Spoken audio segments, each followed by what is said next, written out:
the Cowboys that will make a huge impact on game days starting in 2023. So let's get into it on tonight's episode of ADC Sports Dallas Primetime. Here we go.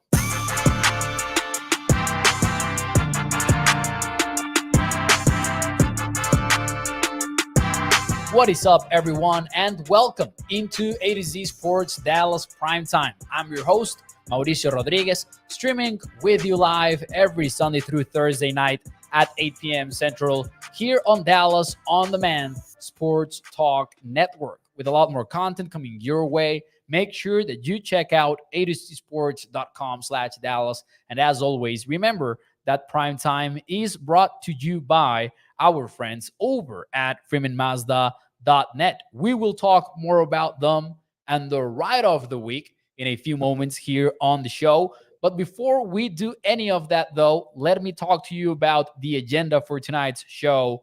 We are discussing an under the radar hire that the Cowboys made this week, according to ESPN's Seth Walder, pretty much somebody that's been reporting on a lot of analytics personnel hirings around the league. And that includes one for the Cowboys that I believe we have not given enough attention to. And I'm trying to change that on tonight's episode of Primetime, because this is a hire that will have a huge impact on game day for the Cowboys. And I also believe it came at the perfect time. And I will get into why in a few moments here on the show. We're also going to do it. We're going to talk about Dalvin Cook because, you know, he's the story of the day in the NFL. And Cowboys fans are wondering, is there something there? And should the Cowboys pursue him now that he's set to become a free agent later in the week? And then we will conclude minicamp because minicamp is over for the Cowboys. We'll go over some of today's notes. There weren't as many, but we'll have some closing thoughts for minicamp. By the way, next week, the Cowboys will have rookies only in the facility. Veterans have concluded the offseason program. They will be back in Oxnard late in July. However, in the meantime, though, rookies still have to go to class. And according to ESPN's Todd Archer, they have to go learn about life skills. That's what the Cowboys are planning for them. So, ladies and gentlemen, before we get into all of that, let me say hi really quickly. Shout out to House Nelson. Shout out to Toxic Tom. What's up, everybody? What's up, SLH? Toxic Tom says, Mo, didn't you wear that shirt last night? Yes, sir, I did. It's the uniform shirt. It's the primetime uniform shirt. Shout out to Holly, Stephen White. We've got El Pipiti Pao as well. Double R, Lance, Modelo Time saying hi as well over at YouTube. Shout out to everyone who is tuning in right now. Let's get into the news that I'm talking about here in the title of the video. Cowboys under the radar hire will impact game days. Usually, you would look at that title and fans will think about, playmaking wide receiver, maybe an explosive running back, or maybe perhaps an edge rusher that can wreck the game at any given point of the matchup. However, this is not about a player. This is more about somebody that will be working behind the scenes like Spider-Man's guy in the chair. That's what we're talking about here, essentially. And the Cowboys hired John Park. Now, if we're going to get into how the Cowboys call him or what the title is for him, John Park is expected to be the Director of Strategic Football Operations. You might wonder, what the heck does that mean?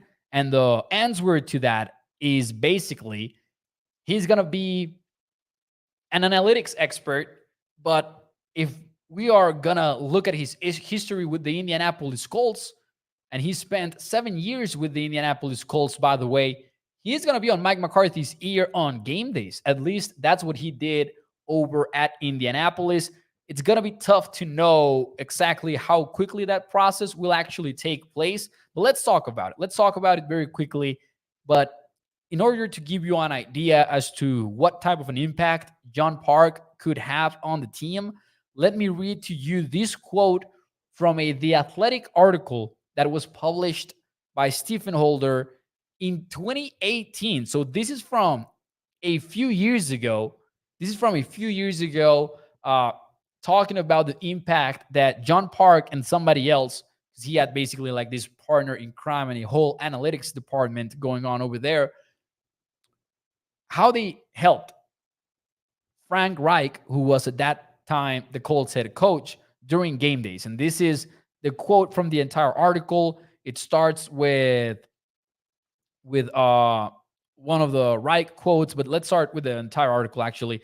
Just a quick quote. During a game, Colts head coach Frank Reich might instead be talking to Lee and Park. These days, data is ever present in the Colts organization, including at the most critical points in games. We'll be talking, and this is Frank Reich speaking. We'll be talking on the headsets. Hey, if this is a completion, do we take the time out here? I'm talking about during the game. The last scenario gives you a sense of the breadth of information available. If you can name it, Lee and Park have a data point to address it. That's it. That is basically what the Cowboys are bringing on board here.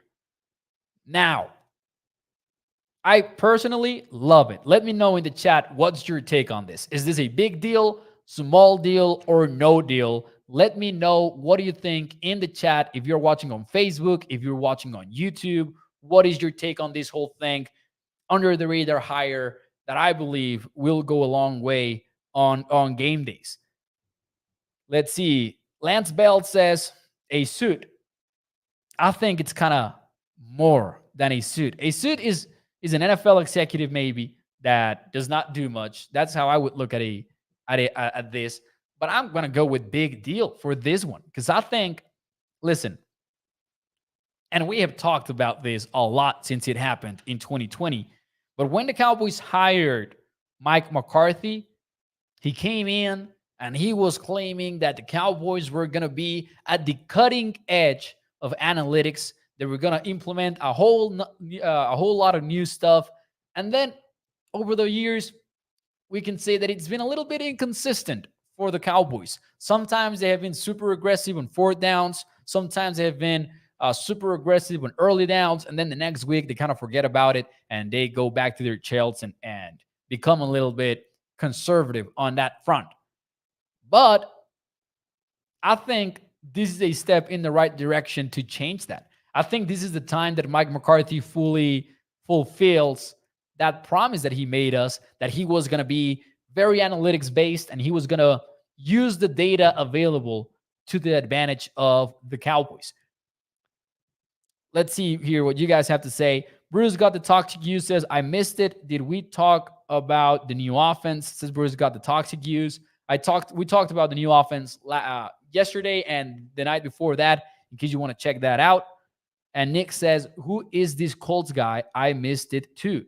He is a analytics expert that the Cowboys are bringing on so he can help. I mean, and this is just me speculating, because we don't know exactly what the role will be. We don't know how much of an impact he will have on the Cowboys. But with the Colts, he helped the coaching staff make decisions in game with data. You know, we talk a lot about EPA per play. We talk a lot about, should the Cowboys have gone for it? Should they not have gone for it?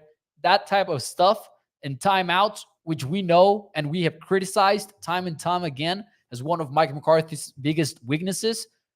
He's going to help with all of that if he adopts a similar role than the one that he had in Indianapolis. And this is where I would like to bring up this tweet from Cowboy Stats. And you guys know this. I have always enjoyed Cowboy Stats and graphics over at Twitter. The plan is for him to come on the show at some point, and I actually want to talk with him about this hire because he can give us some insight that we don't have. Scheduling is right now an issue, but we're gonna solve that. But let me read to you this Twitter thread from Cowboy Stats, because it also talks a lot about the guy that the Cowboys just hired. Cowboy Stats tweeted out, I wasn't too familiar with John Park before today, mainly due to my NFC info bias. But people I know and trust in the analytics world are pretty high on the idea of this guy in a leadership role for what it's worth. That part is important, and Cowboy Stats explains why in the following tweet, the leadership aspect of it. What the Cowboys need more than anything, from an analytics perspective, in his opinion, is a team leader who can bridge the gap between the coaching staff and the personnel department, earn trust across the board, and keep everyone on the same page. It's a prerequisite for progress in other areas. In other words, John Park needs to have the leadership to step in and tell the coaches, okay, cool, you're the football guys. I'm fine with that. Call me a nerd if you want me, if you want to make fun of the numbers, say that football isn't play on spreadsheets, say all of that, all of those one-liners, get them out, and then let me explain to you why these numbers and these spreadsheets and this vast amount of information can help you out in making decisions for the team. And based on his own history, based on his career, we already know that John Park can do that.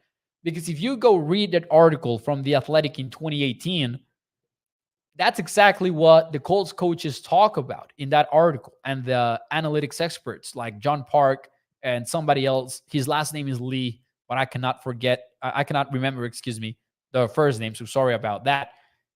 They're talking in that article about how that relationship grew from being skeptical about the whole thing to being all in and to wanting to go ahead and make it count as much as possible on game days.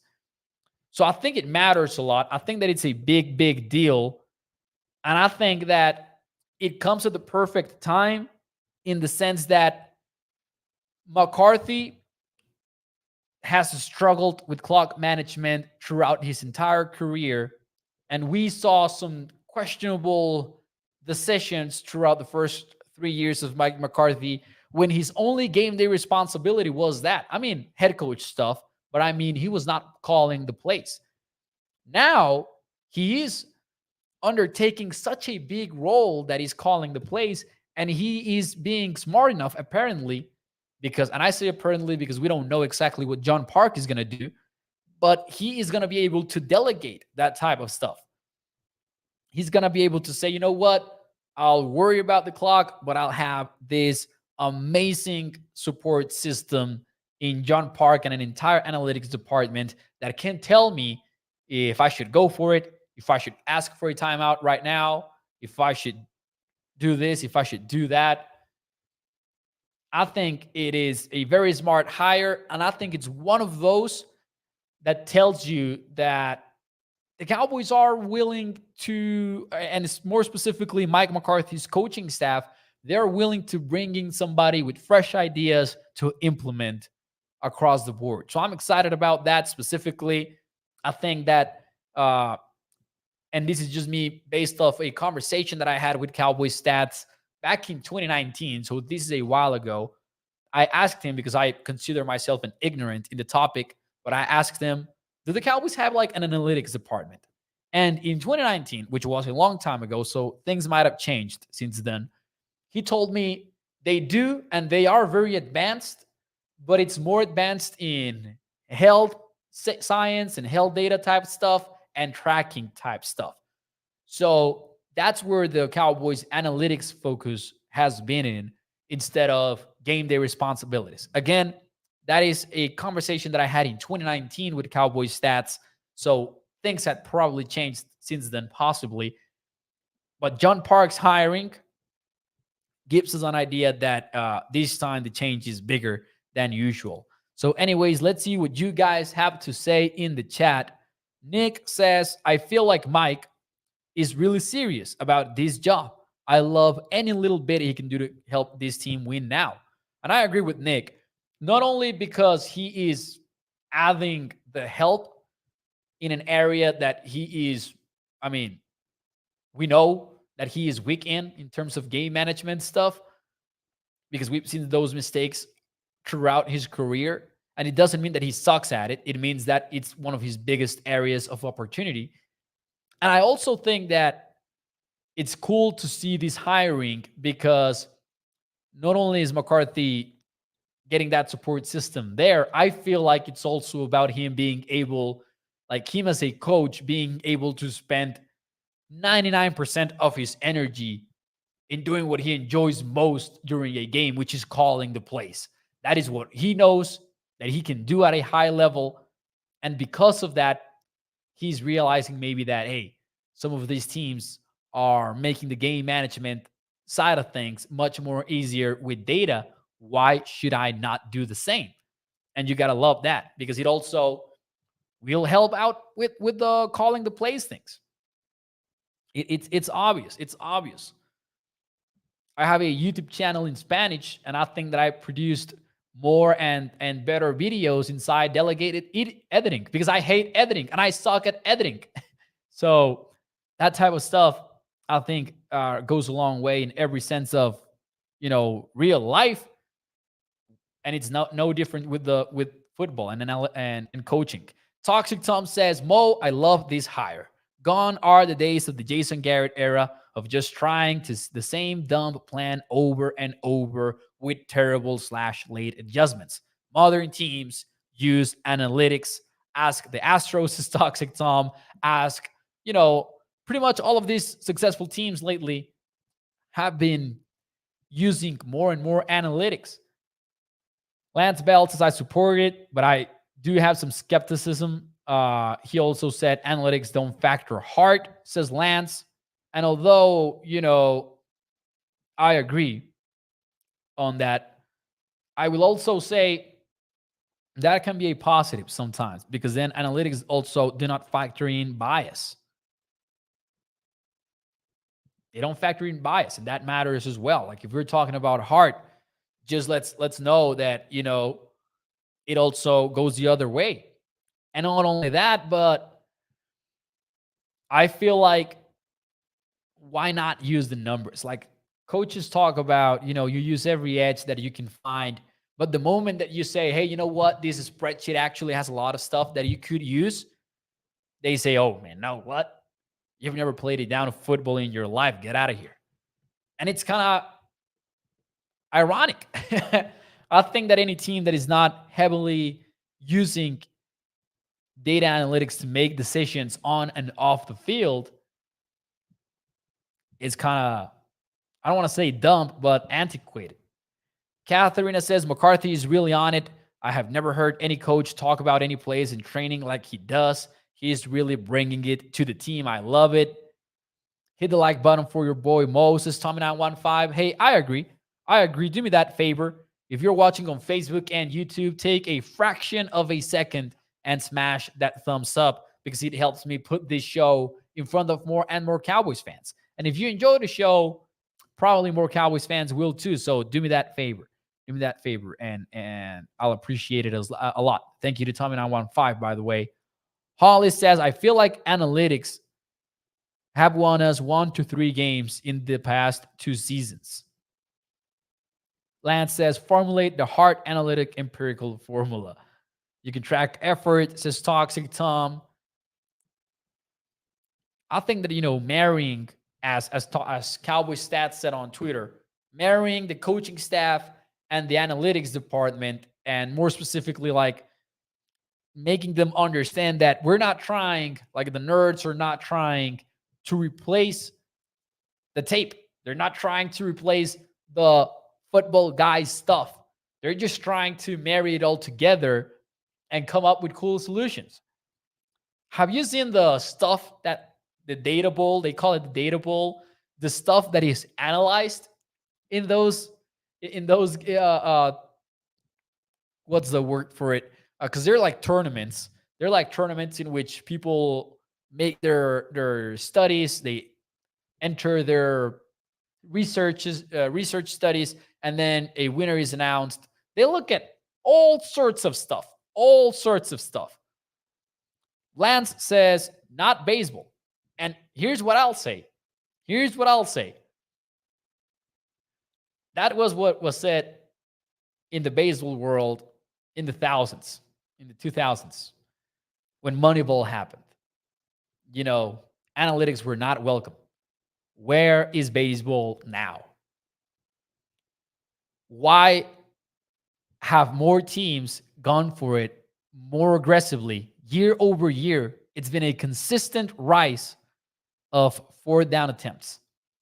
Why have teams have been more aggressive in first and second down when throwing the football? Is it coincidence? I don't think it's coincidence. I think it's coaches listening. I think that is the case. I think that coaches are saying, "Well, let's try it," and then they're finding out, "Oh, so these thousands and thousands and thousands of data points have something to teach me, and when I apply them, it seems to work out." I agree with Toxic Tom because math is incredible. F your bias. I agree with Toxic Tom there. And then Max says it's 2023. If you don't have analytics input, you're in the NFL Stone Age. And I couldn't agree with that even more. Also, one of the things that has come up with analytics is the diminishment, decrease of running back pay in the NFL. And that brings us to the next topic. Ladies and gentlemen, should, not will, should the Cowboys target Dalvin Cook, who is set to be released on Friday, according to multiple reports from NFL Network, from ESPN? Dalvin Cook set to be released on Friday by the Minnesota Vikings. Should the Cowboys target him? Yes or no? Let me know in the chat. While you do that, let me talk to you about our friends over at freemanmazda.net, because their family-owned business, which has been so for over 65 years, by the way, has the ride of the week for you. You can check out their dealership at Irving, Texas, or you can browse through their wide range of new and used vehicles at freemanmazda.net. But remember, you can go through the features. You can go through pictures of the outside and inside of the car. And as we do around this time every single week, we have to talk about the ride of the week. In this case, it is the 2023 Mazda CX-30 2.5S prepared all-wheel drive. And this one starts at $30,205. It's got Apple CarPlay / Android Auto, rain-sensing wipers, adaptive cruise control, a blind spot monitor, and a fuel economy of 26 miles per gallon in the city. That goes up to 33 when you are on the highway. So make sure you check it out over at freemanmazda.net. All right, Dalvin Cook. Should the Cowboys, yes or no, target Dalvin Cook? El Pipiri Pau says analytics help the Allies to win the war. Oh. Control the football, says Stephen White. Holly says sure. Toxic Tom says, I don't know. Depends on what he wants. He's a declining player, so I would be hesitant about anything other than a one-year deal. And that's why my answer is like, depends on the value as well, right? What I will say is, when the conversation was all about a potential trade, I just didn't buy it. I didn't buy the Cowboys' interest in Dalvin Cook, or reported, alleged, rumored interest. I don't think there was anything to it. But then now that he's released, I don't expect him to sign for a whole lot, honestly. He had a $10.4 million salary for 2023, and nobody wanted to trade for him. And it was $2 million guaranteed out of those $10 million. And then beyond 2023, he had no guaranteed salary. So if teams are not even willing to trade for him, a guy that has had 4 consecutive 1,000-yard seasons, by the way, plus he's averaged over 350 receiving yards per year in that same span, you should assume that, hey, teams are not going to throw money at him in free agency. Even if the reports indicate that there's going to be a lot of interested teams, nobody's going to throw him $10 million per year or anything close to that. I think that Dalvin Cook ends up signing for a one-year contract, and I think that it doesn't exceed $5 million. I think that it might even be close to $4 million when it's all said and done. I don't think it happens. I don't think it does happen. I would like it. If it's a one-year deal, low risk, high reward type of bet, I think that it's the kind of move that the Cowboys would be interested in. I know that they don't sign big name free agents, but Dalvin Cook, even though he has the big name, he doesn't have that price tag, and I don't think that he will. I don't think that the Cowboys target him, but I think that maybe they should look at it, and I would definitely consider it if it's a 1 year contract with not a lot of guaranteed money. And if it's a 1 year deal, probably going to be guaranteed, obviously. And, with him being a veteran, it would become guaranteed. Over 1,000 yards per year. Why not? Like, the team is not better without him. So, yeah, I think the Cowboys should consider him just overall. Wonder if somebody is going to be able to just pay him a little bit more. And that might be the Miami Dolphins. People are saying that the Dolphins will be the team that ends up signing Cook. He already teased everyone on social media by posting a story of himself celebrating at Hard Rock Stadium. So I think the odds are 1-1 for him to end up with Mike McDaniel and company. So be on the lookout for that. A lot of people saying that, sure, no. John says Henry instead of Cook, but then that's tougher. Yes, for sure, says Katharina. Injury prone, says Nick, but 1,000 seasons, why not? Ground and pound, says Stephen White. Hunter Liebke. Nick says we can probably sign Zeke cheaper than Cook. 10 touchdowns for Hunter, says Stephen White. That's a high number. But then again, if he's the short yardage situation back, could you imagine that type of a season from him? Could be. It would be crazy, though.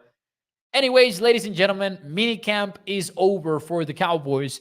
They're going to be back on July 24th for training camp. The veterans will. Rookies are going to show up next week, but I don't think we're going to see a lot of work from them, according to reports by ESPN's Todd Arker. Mike McCarthy said that, they're just going to go to the classroom, and that's going to be it pretty much for the rookies. So don't expect more practice notes from here until, new practice notes. Obviously, we'll go over them next week here on Primetime and talk about the biggest winners from OTAs and the phase 3 of the offseason, all of that. We're going to cover it here on Primetime every single night. But it seems like practices are over until training camp. July 24th is the day everyone reports.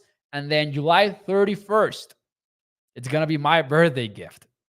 July 31st, same day as my birthday, they're going to kick off with padded work. And then we'll be talking about Massey Smith. And then we'll be talking about, Micah Parsons versus Terrence Steele or Tyron Smith. Terrence Steele not going to be ready for camp, probably. It's going to get exciting. So circle those dates on your calendar. And ladies and gentlemen, that will be it for me tonight on Thursday night. That will be it for me for the week. So thank you. Thank you so much for tuning into ADC Sports Dallas Primetime. Nick says, Mo, 21st birthday. Let's go. It's funny because it's close. It's going to be my 24th birthday. Thank you to Stephen White for the cake.